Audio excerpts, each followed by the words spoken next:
जय माता दी मित्रों, हमारे YouTube चैनल में आपका हार्दिक स्वागत है। मित्रों, मैं आपको कुछ जानकारी ऐसी देना चाहता हूं जिसके बिना आप किसी भी देव या किसी भी देवी की कृपा प्राप्त कर ही नहीं सकते। अगर आप इन नियमों को अपने जीवन में नहीं अपनाते या फिर आप इन कार्यों को नहीं करते तो आप चाहे कुछ भी कर लेना, आपके ऊपर किसी भी देव या किसी भी देवी की कृपा नहीं होगी, आशीर्वाद नहीं मिलेगा। पहला नियम यह है मित्रों कि जब तक आपके मन के भाव शुद्ध नहीं है, जब तक आपकी भक्ति भावना शुद्ध नहीं है, आपके आपके अंदर सच्ची भक्ति नहीं है, तब तक आप किसी भी देव या किसी भी देवी की कृपा प्राप्त कर ही नहीं सकते। चाहे आप कितने भी मंत्रों का जप कर लेना, कितने भी तंत्र के कार्य कर लेना, कितने भी उपाय कर लेना, कितने भी टोने टोटके कर लेना, कितने भी यज्ञ हवन इत्यादि कर लेना, जब तक मन के भाव सच्चे नहीं है, आपकी भक्ति सच्ची नहीं है और ईश्वर के प्रति आपका विश्वास दृढ़ नहीं है, उनके प्रति आपका समर्पण नहीं है, तब तक आप उनकी कृपा प्राप्त कर ही नहीं सकते। दूसरी चीज में आती है नियम, यानी कि आपके जो भी इष्ट देव है या जिनकी भी आप पूजा करते हो या जिनकी भी आप साधना करते हो, जो भी आपके आराध्य हैं, अपने आराध्य की नियमित रूप से पूजा पाठ करना। अगर आप अपने आराध्य की नियमित रूप से पूजा पाठ नहीं करते, जैसे कि प्रतिदिन पूजा पाठ करना बहुत ही ज़्यादा ज़रूरी है। इसके बिना आपके ऊपर देवी देवता की कृपा नहीं होगी, आपके इष्ट की कृपा आपके ऊपर नहीं होगी। तीसरी चीज़ मैं आपको बताता हूँ, बीच बीच में अपने इष्ट देव को, अपने आराध्य देव को भोग प्रसाद ना देना।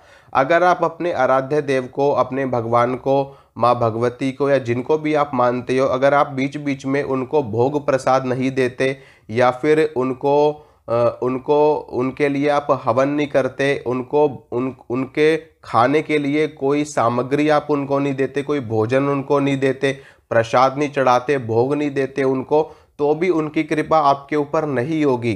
क्योंकि देखिए, अगर आप अपने आराध्य से, अपने देवी देवताओं से आप अपना कोई कार्य सिद्ध करवाना चाहते हैं, आपने उनसे किसी काम को पूर्ण करवाने के लिए आपने अरदास लगाई है या उनसे प्रार्थना करी है, तो वो देवी देवता कार्य नहीं करते। क्योंकि किसी भी चीज़ को कार्य करने के लिए उसके अंदर ऊर्जा होनी चाहिए, शक्ति होनी चाहिए। और अगर आप भोग प्रसाद भगवान को नहीं दोगे तो वो कैसे कार्य करेंगे? कोई भी व्यक्ति भूखे पेट कार्य नहीं करता, ठीक है। अगर आपके घर में कोई आया हुआ है और आप उसको भोजन नहीं देंगे तो उसको कैसा महसूस होगा? इसी प्रकार से आप अपने आराध्य को, अपने इष्ट को अगर आप खाने के लिए भोग प्रसाद नहीं दोगे तो उनको कैसा महसूस होगा? इसी प्रकार से अगर आप अपने कार्य को सिद्ध करवाना चाहते हो या आप उनका आशीर्वाद प्राप्त करना चाहते हो, उनकी कृपा प्राप्त करना चाहते हो, तो अपने इष्ट को, अपने आराध्य को भोग प्रसाद आपको ज़रूर देना चाहिए। इसके अलावा बीच बीच में उनके व्रत भी आपको करने चाहिए, जैसे कि बीच में माँ भगवती के लिए नवरात्रों का व्रत आता है, भगवान विष्णु के लिए एकादशी का व्रत आता है, भगवान शिव के लिए चतुर्दशी का आता है, महाशिवरात्रि का आता है, और भगवान गणेश के लिए आप बुधवार का व्रत कर सकते हो, हनुमान जी के लिए मंगलवार का कर सकते हो। बीच बीच में आपको व्रत भी अवश्य करना चाहिए, क्योंकि व्रत रखने से आपके तन की और आपके मन की शुद्धि होती है, आपकी आत्मिक उन्नति होती है, आपकी आध्यात्मिक उन्नति होती है और आपके मन के भाव भी शुद्ध होते हैं और आपका शरीर भी स्वस्थ रहता है। शरीर की शुद्धि हो जाती है, आत्मा की शुद्धि हो जाती है और शुद्धि के बाद ही आप नई ऊर्जा को, नई शक्ति को धारण करने योग्य बन पाते हो। अब आप खुद ही ऐसा सोचिए कि आप पूरे के पूरे पहले से ही भरे पड़े हो, यानी कि ऊपर से लेकर के नीचे तक आप भरे पड़े हो। तो आप अगर और ऊर्जा को ग्रहण करना चाहते हो अपने अंदर, तो आप कैसे ग्रहण करोगे?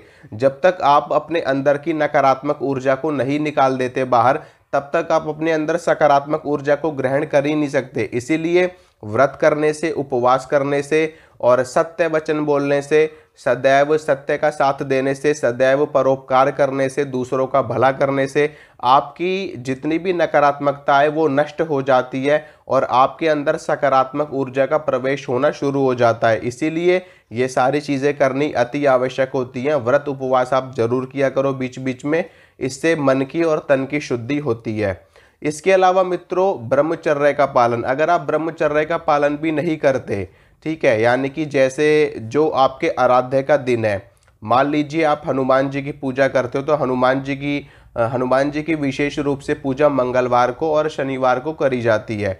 तो मंगलवार को और शनिवार को आपको ब्रह्मचर्य का पालन जरूर करना चाहिए। इससे आपके इष्ट का बल बढ़ता है और इष्ट का बल बढ़ेगा तो आपका बल बढ़ेगा। ठीक है, अगर आपके माता पिता मजबूत होंगे तो निश्चित रूप से वो आपकी सहायता करेंगे ही करेंगे। इसी प्रकार से अगर आपका देवता मजबूत है, आपका देवता बलिष्ठ है, तो वो आपकी सहायता करते ही करते हैं। इसलिए उनको बलिष्ठ करने के लिए, उनको मजबूत करने के लिए आपको ही मेहनत करनी पड़ेगी, आपको ही तपना पड़ेगा। इसके लिए आपको ब्रह्मचर्य का पालन भी ज़रूर करना चाहिए बीच बीच में। जो आपके आराध्य का दिन है, भगवान शिव को मानते हो तो सोमवार को करो, माँ भगवती दुर्गा को मानते हो तो शुक्रवार को करो, माता काली को मानते हो तो शनिवार को करो, विष्णु जी को मानते हो तो बृहस्पतिवार को करो।